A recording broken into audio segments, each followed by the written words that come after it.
Se o episódio da semana passada foi bem chatinho, dessa vez foi treta pra tudo quanto é lado. Teve barraco lá na África do Sul, na Moldávia, na Nigéria e em vários lugares dos Estados Unidos. As brasileiras ficaram meio apagadinhas, mas a aparição delas foi marcante. A Karine foi lá visitar o tratamento, de esgoto, e a Larissa e a Jéssica se juntaram para falar mal do coach. Oh, coisa boa, hein? Lá em Utah, Bonecão de Olinda concordou em fazer terapia com Kalani e Ângela finalmente foi se casar com o Michael. Vem acompanhar aqui esses muitos bafões, do dia. Só lembrando que essa é a 5ª temporada do Felizes para Sempre, que tá passando lá nos Estados Unidos, ainda sem data e sem previsão para chegar por aqui, provavelmente antes de 2027. Mas antes de começar o vídeo, deixe o seu like e inscreva-se para receber notificações de conteúdos novos assim que eles são postados.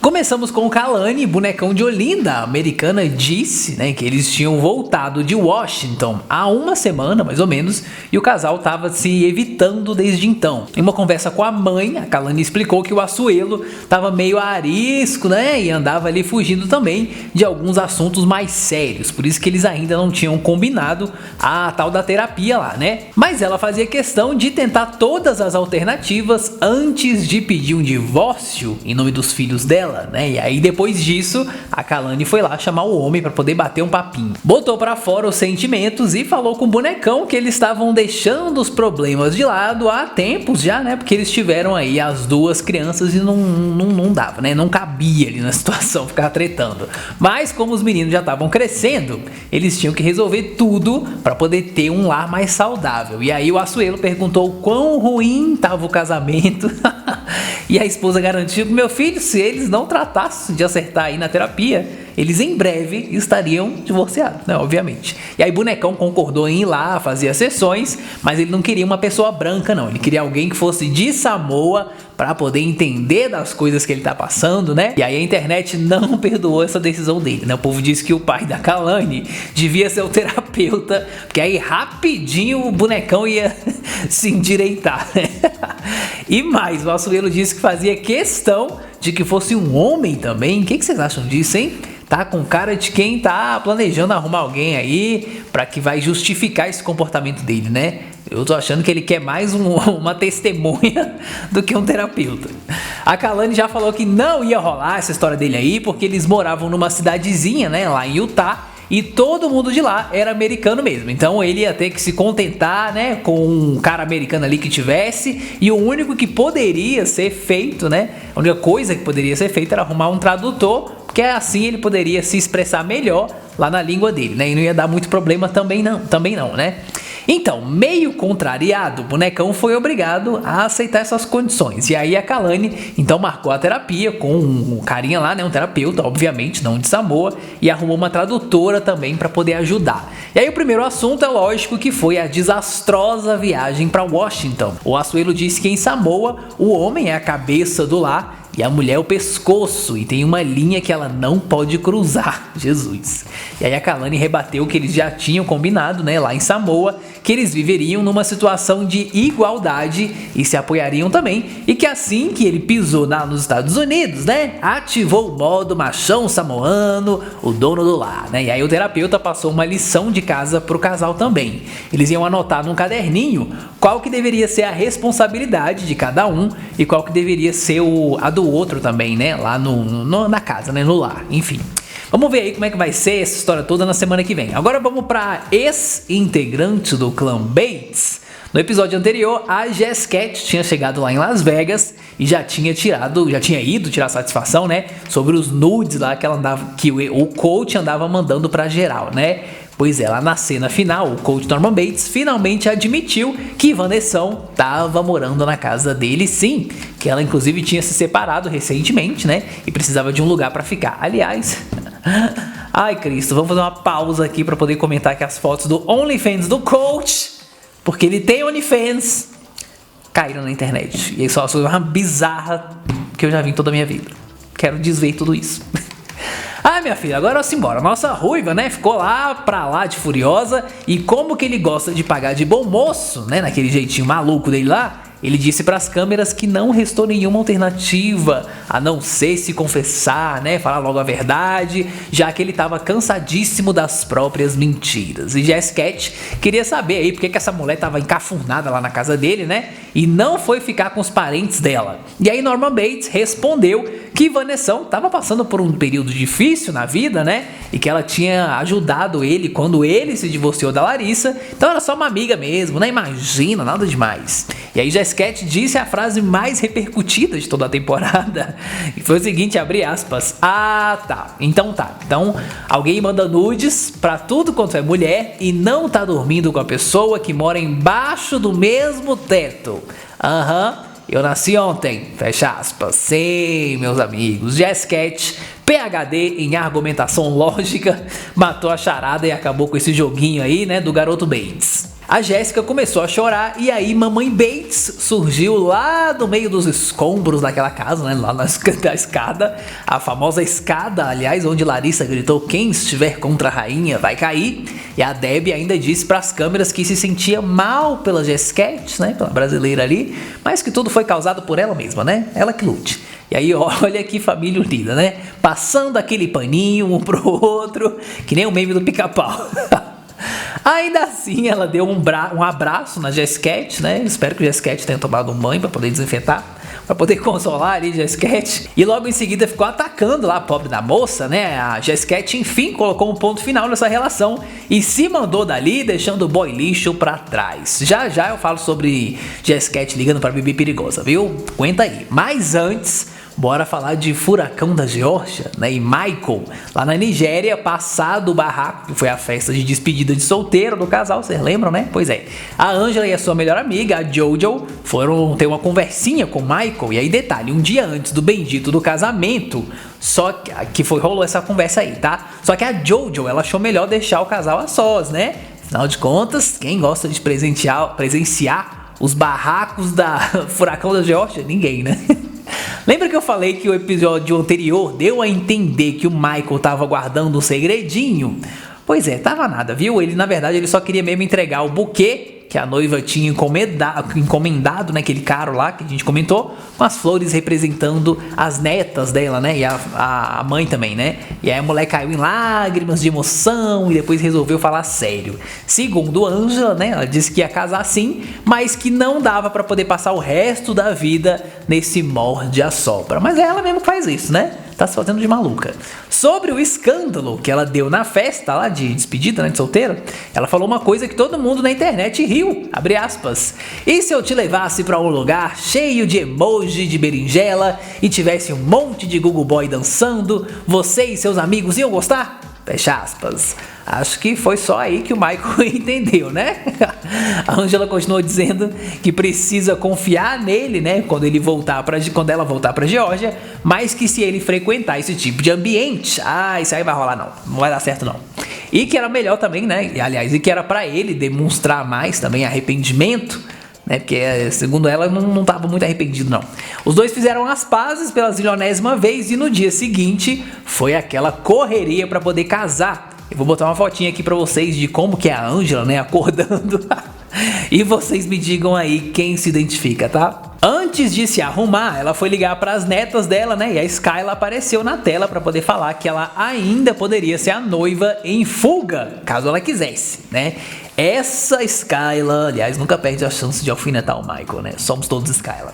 Depois, finalmente, ela foi lá se arrumar, né? A Angela botando os bofs pra fora já de tanta ansiedade, né? E o cabeleireiro chegou lá e tava a noiva mais agitada que o normal. Coitado do menino, né? Escolhido lá pra poder dar um jeito nos fios de furacão da Geórgia.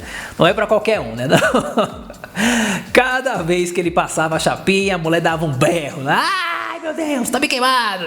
Nesse episódio, ela tava ali com o buquê, né, pronta pra entrar, mas a cerimônia mesmo só vai passar no próximo episódio. Infelizmente, temos aí mais o drama de Elizabeth também, né, da grande família de Tampa, e o Andrei nesse episódio. Infelizmente, que a gente não aguenta mais esse povo. A gente tá de saco cheio, aliás, mas o TLC cismou com essa gente aí, né, e aí lá em Arandeli, seu Lineu, Tuco e Bebel insistiram em descobrir por que o Andrei largou a carreira de policial e se mudou pra Irlanda. Queriam chegar ao fundo dessa história. Resumindo, o André, ele confirmou que o que o Marcel disse, né? Aquele amigo dele lá no outro episódio. Que o Shrek foi meio que forçado a deixar a polícia da Moldávia porque eles eram corruptos e queriam que ele fizesse trabalho sujo. Mas ele cansou e queria sair do esquema. Só que a Elizabeth, né, ficou meio chocada, porque essa história aí, que ela sabia, né, era de que o salário era muito baixo. Aliás, a versão que ela conhecia, né, era de que o salário era muito baixo e ele teria ido pra Irlanda para poder fazer uma graninha extra lá. Não deixa de ser verdade, né, uma verdade mais ou menos, porque ele realmente ganhava bem pouco. Mas a mulher lá, né, que tá forçando a barra nessa temporada, insistiu que não vai entrar no casamento moldavo, se ele não falar a verdade pra ela, né? Se ele não come clean. Falei que era uma coisa bem boba, que o TLC só tava fazendo drama mesmo, né? Pois é, fizeram parecer que ele era procurado no país, ou que ele tinha sido casado 8 vezes, ou qualquer segredo realmente cabeludo, né? Pois é, só que na verdade, ele só pediu ajuda pra alguém pra poder sair da polícia e fez isso antes que a coisa pudesse se complicar pro lado dele, né? Aí partindo pra África do Sul, quem é que lembra do barraco que eu falei no último resumão, quando o Tanião começou a gritar com o Syngin lá no meio do churrasco da família do menino? Pois é, hoje tivemos a parte 2, né? Que bombou nas redes sociais. A família do Syngin se armou até os dentes para poder falar umas verdades ali pra Americana, inclusive a mãe e o padrasto do Syngin, né, mal sentaram na mesa e já começaram a falar que na outra noite eles conheceram a verdadeira Tânia e que eles ficaram magoadíssimos com o comportamento dessa mulher, né? Charmaine, que é o padrasto, né, ele falou que ela precisa controlar melhor essa boca suja dela, porque as palavras podem ser, né, bem poderosas, né, e aí ela até admitiu ter um problema em ser muito controladora e tocou no assunto de responsabilidades. E aí a família toda defendeu, né, o Syngin, porque aparentemente ele vivia cada dia de uma vez e não se preocupava com nada ali na África do Sul. O próprio marido se justificou ali para Tanião e afirmou que do nada estava noivo e casado em pouquíssimo tempo e que ainda se pergunta, né, até hoje, se ele perdeu a liberdade dele. O padrasto, cheio das palavras sábias, deu ali vários conselhos e falou que o jovem casal deve se perguntar quando eles estiverem brigando, né, e discutindo muito ali, se esse é realmente o casamento certo, né? Se esse é o momento certo para os dois. Depois dessa lavação de roupa suja aí, é hora inclusive de Tanião ouvir poucas e boas também dos amigos do Syngin, aqueles que saíram ali para beber com ele, né, no outro dia, que a gente contou isso num outro resumão. Eu amo que esses amigos aí, minha filha, eles são super sinceros mesmo, estão nem aí. Falaram na cara da Tanião que nunca acharam que o namoro deles ia para frente também não, né? Quem dirá virar um casamento? O James e o Andrew perguntaram ali sobre o churrasco da família e a própria Americana admitiu a culpa pelo fiasco que foi esse churrasco. Ela mencionou que quando eles se conheceram, tinham muitos sinais de alerta ali, né, no ar, mas que na época não eram problemas. Aí os meninos falaram ali que ela ignorou tudo isso, né, porque ela queria o Syngin, né, já que ele sempre foi muito honesto e Tanião foi quem escolheu fingir que não estava vendo nada. E aí o casal começou a discutir bem feio pela história ali da mudança, né, das responsabilidades, do casamento, ou seja, a mesma ladainha de sempre, né? E o Andrew, amigo lá do Syngin, falou que a Tânia tem que ter paciência com ele, né, já que ele mudou muito em 10 anos e essas mudanças aí levam tempo mesmo, né? E aí depois de ver os dois aí aos gritos, o James e o Andrew concluem que nem Tanião e nem Syngin são capazes de dizer se eles vão realmente durar ou não.